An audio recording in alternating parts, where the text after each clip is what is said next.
Obviously, the number one topic of conversation this last week has been about Ike Davis and the decision made today not to send him down. Take us through what the factors were both for and against sending him down. Well, this has been an ongoing issue for probably a couple of weeks, heightened by the fact that some other clubs had sent prominent players down, Lynn with Toronto and so Gabby Sanchez with Miami. So it was coming to a head. Ike was being asked about it on a daily basis. Terry was being asked about it. There was speculation in the media. And so we felt, coming off the road trip, and to some extent we had created this ourselves because we had talked about giving him some more time and let's see what happens on the road trip with some of the pitching that we were going to see, a lot of right-handed starting pitching. So in some sense, this situation had been created by ourselves, but we felt it was necessary to resolve it one way or the other. And of course, we had two choices: send him down or keep him here. And so I came over last night. The team arrived. We had a meeting among the coaches and Terry, myself, John Ricco, and talked about it at length. And you know, in some ways, the easy thing to do was to send him down.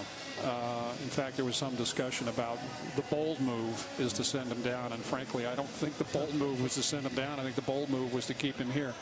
But Ike means a lot to this team. He's well liked by his teammates. They're pulling for him. He hasn't burdened his teammates with the situation that he's had to endure. He still helps us defensively.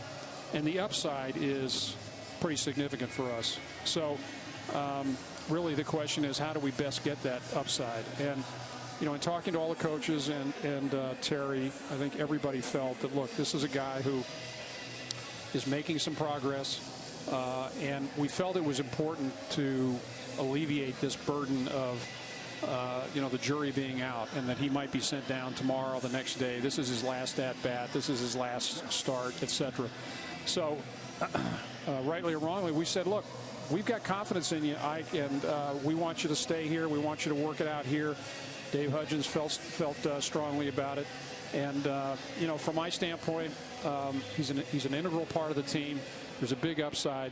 And there's no guarantee that he goes down. And even if he does well, he's got to come back up here and reestablish himself. So given the fact that, you know, we're playing pretty good baseball and we're starting to see some signs, at least, that Ike is getting back and, you know, hopefully won't throw away at bats as perhaps he's done over the last 2 or 3 weeks. And we'll see where it goes. But I think it was important to try and give Ike some confidence that he's going to be here for a while and get a chance to work it out.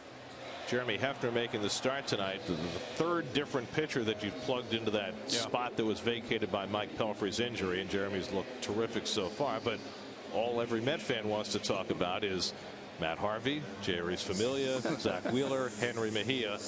Give us an update on the young pitchers and give us, if you can, some kind of timetable for what you guys are thinking about with them.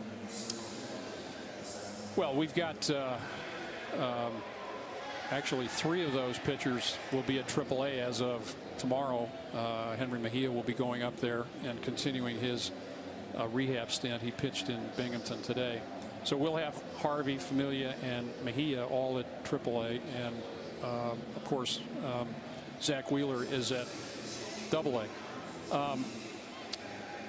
What I've tried to say in the past is that they're not of all 4, but certainly Harvey, Wheeler, and Familia at this point, their development is independent of anything that we may or may not need at this level, at least at this stage. Their development right now is more important than any short-term benefit that we might get. Harvey's pitched well, hasn't pitched great. We'd love to see him pitch more consistently and well over time. Familia's had some command issues. Mejia's just coming back. You know, I could see Henry perhaps in the bullpen later this year, just depending on what our need is, because I think that you know, if we handle his injury right, that he could probably benefit us in that way, potentially down the road. Wheeler, I mean, he was lights out yesterday. Apparently, J.P. Ricciardi was there and said he was major league caliber yesterday. But he's still at Double-A, and I would not expect him to move anytime soon. But in Wheeler's case, I think we'd be doing well if we were to get him a month or 2 months of Triple-A ball, if his performance warrants it. And then we'll see what those guys at Triple-A do, and if they're able to string together some solid performances, and depending on what our needs are here, we'll see. But I want to emphasize that those are cornerstone players potentially, and we don't want them to fill roles in the margin for us just because of a short-term need here. Overall, coming out of spring training without high expectations from outside, and with the team not playing great during the spring, and with your bullpen kind of inconsistent and not getting production at some spots, and Mike Pelfrey getting hurt, are you thrilled with 24-20? Are you pleased? How do you look at 4 games over 500 right now? Well, we're 2 out of first. We're a game or half a game out of a wild card if things were to end today. We're 4 games over 500. If you extrapolate that out, 4 games over at the quarter mark, you're 16 over that gets you to 89 wins or so. You're right there in in a wild card contention. On the other hand, as you mentioned, with the inconsistency in certain areas, there are a bunch of games we gave away. Of course, we forget about the games that somebody else gave away. I don't count those.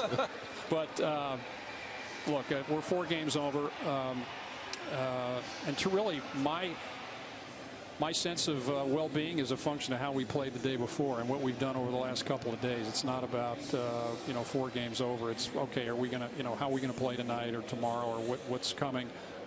What are the issues we face? And look, we've got to get through some games with Bay and Tejada and Tolle out. It's going to be another week or 10 days, and I'm really pleased with the way this group has kept it going in their absence.